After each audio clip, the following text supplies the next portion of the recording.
CAA বা citizenship amendment act অর্থাৎ এই যে সিএএ লাগু হওয়ার কথা চলছে, তো বর্তমান আপডেট কী রয়েছে, অর্থাৎ পুরো ভারতে এই সিএএ বা পশ্চিমবঙ্গে সিএএ লাগু হবে কি না, সেটার যে কারেন্ট স্ট্যাটাস বা কারেন্ট যে বর্তমান আপডেট কী রয়েছে সেটাই কিন্তু আমরা দেখে নেব। তো চলুন বেশি দেরি না করে ভিডিওটা শুরু করা যাক। ভিডিওটা শুরু করার প্রথমে আপনাদের যে কাজটা করতে হবে, এই যে দেখুন এখানে একটা লাইক বাটন রয়েছে, এখানে ক্লিক করে ভিডিওটাকে লাইক করতে হবে। আর সাথে দেখুন এখানে সাবস্ক্রাইব বাটন রয়েছে, এখানে ক্লিক করার পরে নোটিফিকেশন বেল আইকনটা আসবে, এখানে ক্লিক করে আপনারা অল নোটিফিকেশন বেল আইকন যেটা রয়েছে সেটাকে অন করে দেবেন। তাতে করে কি হবে, যখনই আমি কোনো নতুন ভিডিও আপলোড করবো সেটা নোটিফিকেশন আপনার কাছে পৌঁছে যাবে। আর যারা আগে থেকে সাবস্ক্রাইব করে রেখেছেন তাদেরকে অসংখ্য ধন্যবাদ।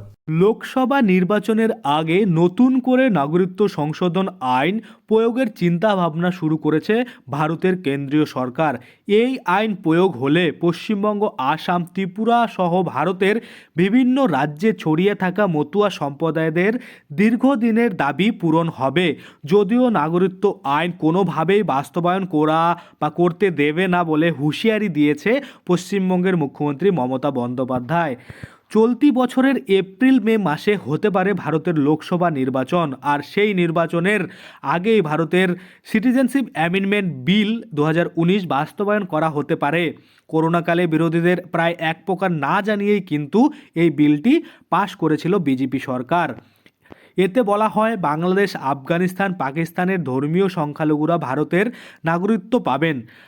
সেখানে স্পষ্ট করা হয় কোন কোন ধর্মের মানুষ এই নাগরিকত্বের আবেদন করতে পারবেন। তবে যেহেতু একটি বিশেষ ধর্মকে বাদ দিয়ে এই আইন প্রণয়ন করা হয়, তাই দেশটিতে ধর্মকে স্বীকৃতি দিয়ে নাগরিকত্ব দেওয়ার সিদ্ধান্তকে নজিরবিহীন উল্লেখ করে শুরু হয় সমালোচনার ঝড়। 2019 সালে আইন প্রণয়ন করা হলেও আইনের বিধিবিধান তৈরি না হয় এখনও তা কার্যকর করা সম্ভব হয়নি। লোকসভা নির্বাচনের আগে আইনটি শতভাগ বাস্তবায়নের কথা জানিয়েছেন ভারতের কেন্দ্রীয় প্রতিমন্ত্রী শান্তনু ঠাকুর। তবে শান্তনু ঠাকুর এই হুঙ্কারের পাল্টা জবাব কিন্তু দিয়েছে পশ্চিমবঙ্গের মুখ্যমন্ত্রী মমতা বন্দ্যোপাধ্যায়। পশ্চিমবঙ্গে মোট জনসংখ্যার প্রায় 18% মতুয়া সম্প্রদায়ের রাজ্যের 294টি বিধানসভা আসনের মধ্যে 70টি এবং লোকসভার 12টি আসনে সরাসরি মতুয়াদের ভোটেই প্রার্থীর জয় পরাজয় নিশ্চিত করে। আর নাগরিকত্ব সংশোধনের আইন প্রয়োগের দাবি উঠেছে তাদেরই পক্ষ থেকে। তবে তৃণমূল মনে করেছে এই আইন প্রয়োগ হলে রাজ্যের সংখ্যালঘু শ্রেণীকে ভারতীয় নন বলে পুশব্যাক করার চেষ্টা করা হবে। আর রাজ্যের 34% ভোটাররাই সংখ্যালঘু, তাই মমতার দল চাইছে এই সংখ্যক ভোটারদের পাশে থেকে তাদের মন জয় করতে। তো আশা করি আপনারা বুঝতে পারছেন। তো এই যে সিএএ রয়েছে, আপনার কি মতামত? আপনি যদি চান যে হ্যাঁ সিএএ লাগু হোক, সেক্ষেত্রে আপনারা কমেন্টে ইয়েস লিখুন।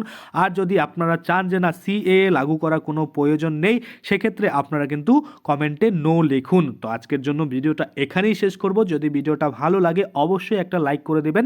যদি আমার চ্যানেলে প্রথমবার ভিজিট করে থাকেন, নিচে একটা রেড কালারের সাবস্ক্রাইব বাটন দেখবেন, ওখানে ক্লিক করে সাবস্ক্রাইব করতে পারেন। আর সাথে যে বেল আইকনটা রয়েছে ওখানে ক্লিক করে বেল আইকনটাকে এনেবল করে দেবেন। তাতে করে কি হবে, আমি যখনই এই ধরনের কোনো ভিডিও বানাবো সেটার যে নোটিফিকেশন সেটা কিন্তু আপনার কাছে পৌঁছে যাবে। ধন্যবাদ।